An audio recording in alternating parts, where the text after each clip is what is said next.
Assalamu alaikum. Let's cook. A quick story that has me literally shaking right now. So for context, I drive trucks, and I stop at this Denny's to grab a coffee because I'm addicted to caffeine. I went in there to get my coffee to go, and then I walked to the bathroom, but as I'm walking to the bathroom, it's this old guy sitting to the left with about 12 people that's celebrating his 89th birthday. I got a call from my dispatcher, and he was like, yo, you can chill, no rush, they're not ready for the freight, so you can relax a little bit. Sat down, ordered some food, so now I'm sitting like across from the guy that's celebrating his birthday. Time goes by, I'm down there at the end of my meal, and everybody that basically came to celebrate with him had left, so now it's just him and his wife. So as I get up to go wash my hands, I see him and I give him a smile. I'm like, happy birthday, young man, 89. That's a lot of memory to have. Here's the thing, I don't even know why I said that. He could have had Alzheimer's. I'm not even sure what I meant by that. But that's what I said, and he said, well, thank you, young man. And he smiled, and he kind of just stared at me, and I just walked back there and washed my fucking hands. So I come back, and his wife is gone. She's talking to some other lady that goes to the same church they do, and he sees me, he says, come here, come here, come here. And I said, yes? And he said, there are way too many things that I wish I could forget. And I said, yeah, man, you make it to damn near 100 years old, I'm pretty sure you got a handful of regrets. And he looked at me with the most serious look ever and said, you have no idea. Well, now I'm curious. Do tell. He said, you know, I used to be a firefighter through the 60s and 70s. I said, that's what's up. That's a very commendable job. And he said, yeah, it should be. He said the 60s and 70s was a different time in every way possible. You know that, right? And I'm just like, yeah, no shit. He said back in those times, I was a way different man, and who knew that we'd get to the point where we are in society today, and I'd be feeling the way I'm feeling about the decisions that I made back in those times. So I'm like, man, if you won't fucking tell me, bro. So right before he took a very long pause, he looked at me and said, back in those times, it was very common for firefighters that look like me to leave people that look like you in burning houses and buildings and horrible situations just to say they couldn't get to us. He said more times than he'd like to admit, he would hear screaming black people and children in burning buildings and houses and apartments and stores and cars, and he would literally just pretend he didn't hear it. He said his last time doing it was when he made eye contact with the baby that he deliberately went into a building to save and deliberately didn't. And he said that was the last time he did it, and he quit that year. He said the nightmare still hasn't stopped. He still hasn't forgiven himself, and therapy helps, but it's still a living nightmare to have those memories. And I guess that shit just shocked me so much because when it came to firefighters, I never thought of them like that. Like when it came to like police officers, lawyers, and judges, and everybody else, we knew they didn't give a fuck, especially police officers. We knew they didn't give a fuck about us. But I don't know why that didn't click to me that, no, it was everybody that hated us. Everybody. Everybody had a hand in deliberately making our lives worse. When I calmed down from being mad enough to want to pull the plug on his ass, I thought about it, and I was like, of course they did this. Of course they did this shit. Duh, like, why was I even shocked? Like, of course. But it is something that I cannot think about for too long, because that visual of you fake going to save somebody and not saving them because of the color of their skin and the entire 911 understanding because, oh yeah, you couldn't get Jamal, oh well, just another one gone. Like, that shit, I don't know. He said it's a different time, but white people have not changed their behavior. And these things are important to know so that we know what to expect if something does happen, and we can prepare. Once you know how people are going to think or go about how they handle things, you already know what you have to do. That does not mean that every single one is going to do it, but the bottom line, okay? The bottom line, you may luck up. You may luck up. That guy right there who left black people in the house while they were burning as a firefighter, guess what? His sister with the same mindset is a nurse. No different. His brother's a police officer, EMT, whatever. So people, this is a never forget story right here. This happened on May 28th of the year 2022 over Memorial Day weekend. Flint, Michigan. 2 black children, 12-year-old Zaire Mitchell and his 9-year-old brother Lamar Mitchell. They died in a house fire at their home in Flint, Michigan. Now, these two young black boys, they live within a 3-minute walk from the fire department. 3-minute walk, okay, in the house with their family. There was an electric fire at their house. They were on the second floor of the house. Now, this is what we do know about the fire in the house. The fire department responded to the smoke at their house, okay? People, they live super close to the fire department. 2 white firefighters, a sergeant by the name of Daniel Snygaki and Michael Zlotek. They went into these young black children's house to do a sweep, and follow their protocol that they're supposed to follow. Life-saving firefighters, right? This is what they're trained to do. That's what they're trusted and paid to do. That's why they're first responders. So they go over this house to do a sweep of the house. We have smoke, okay? Problem. These 2 white firefighters didn't do their job. They did not do a proper sweep of the house. They left these 2 children, 9-year-old Lamar and his 12-year-old brother Zaire, in a room unconscious. They also falsified their reports. They said that they did a complete sweep of the second floor. They clearly didn't. And after these 2 white firefighters left those boys in a room unconscious, a backup team of 2 black firefighters went in, found the 2 boys immediately, no problem. Got the boys out, took them to the hospital, and they both eventually died from smoke inhalation, okay? Days later. So we know that time is of the essence when it comes to fire and smoke. And had these 2 white firefighters did their job the first time and got these boys out, they would have been alive, okay?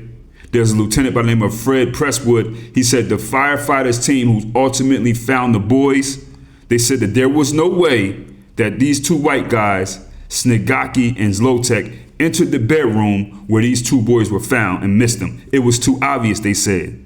Plain view, too obvious. You couldn't have missed them, they said.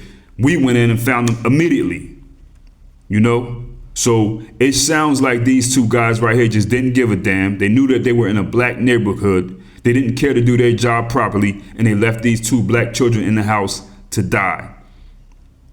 And that's what black people deal with in these areas or places where we have to deal with white service people who don't care about our community and don't care about our people. They're not connected to anything in the community. They don't care. Okay?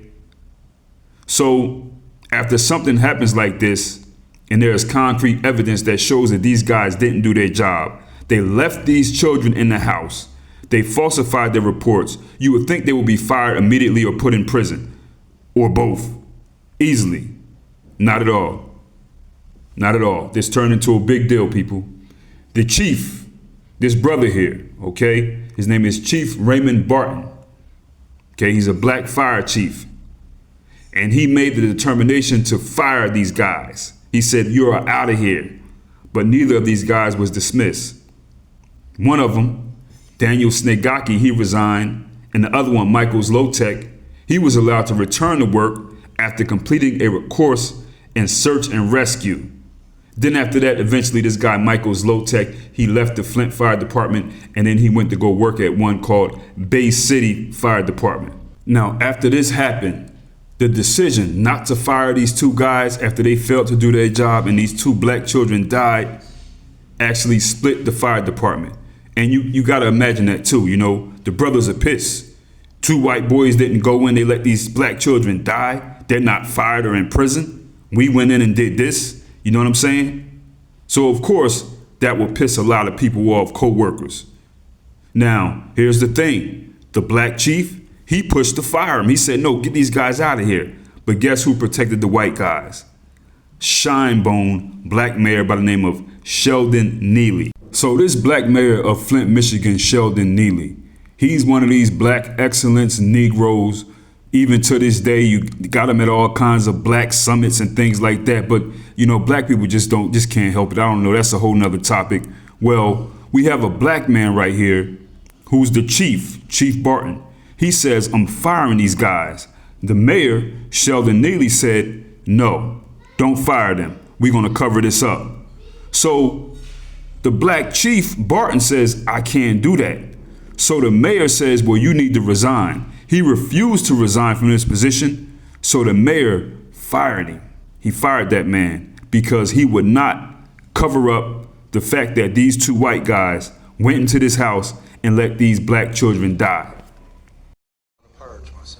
Former Flint Fire Chief Ray Barton said he was fired by Mayor Sheldon Neely for not going along with his request to allegedly lie about the circumstances surrounding the investigation into the fire that resulted in the deaths of 9-year-old Lamar and 12-year-old Zaire Mitchell. The two boys were in the Pulaski Street home in May of 2022 when it caught fire. Attorney Arnold Reed said 2 firefighters said they searched the home and didn't immediately find the boys. Reed said 6 minutes later, 2 different firefighters went into the home and found the children alive in a bedroom. They died 9 days later at a hospital. A couple of firefighters came and talked to the chief and said, "Hey, chief, we went in that house, we were there. It's impossible for them to have done the search as they said they did." Reed said Chief Barton conducted the investigation and determined the 2 firefighters should be terminated.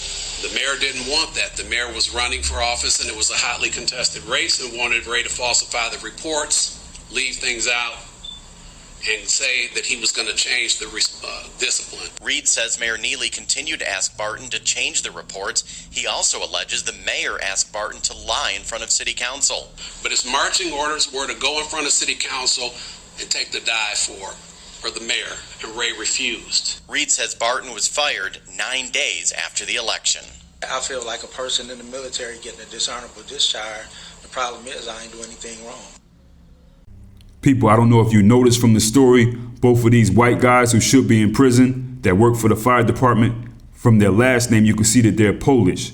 And most fire departments in America are run by the Polish people, okay? Because the U.S. government gave the Polish the fire department, just like they gave other European ethnic groups something to control, the Irish, the police department, the Italians, the sanitation and the construction or whatever. Polish people got the fire department. That's why the fire department will be the financial backbone of most Polish immigrant families, if you notice, if you look back. That's because that was their handout from the U.S. government when they fled their country because they couldn't make it there, went to America, and started begging for something, and that's what they got. Because white people will always take care of white people. A lot of black people get impressed with this snowball fight. They got these 2 white sides, this white group and that white group going at it, and you got these Negro shine bones that want to jump in and defend people and all this other stuff. Look, at the end of the day, you can watch those white people go back and forth all you want. They could tell you things that make you feel good. Oh, we don't like them. White people will always take care of white people before they take care of black folks. That's how it goes down. You know what I'm saying? That's how it goes down. So now we have these Polish people in the fire department being Polish crackers doing their American thing. That's typical. You know what I mean? But people, look at how sick this story is. Just imagine. This would never, ever happen. A black man or black men who are firefighters would never, ever go into a building in a Irish neighborhood, an Asian neighborhood, a white neighborhood, any neighborhood. A black man would never do that to a child or another human being as a firefighter. Look how evil and demonic spirited these people are right here. A black man would never do nothing like that to a child. Come on, man. Children, these dudes went in and came right out, knowing what they were doing. But anyway, in this story, people, I hope that this chief, maybe it's already over by now, but I hope he gets a big bag of money from the city, the state, whoever, 100 million, whatever he needs to last him for the rest of his life for dealing with this type of disgusting stuff, trying to do the right thing, and you get fired. But that's very common, people. That's very common, and that deters other black people from stepping up and doing the right thing. But you got to get to the point in life where you stand for something and you believe in something. You know what I'm saying? People, get in the comments. Let me know what you think about this, what you know about this. Link in the description to my masterpiece, The N-Word is No Secret in the Service, and also link for the email list. Holla at that. Easy.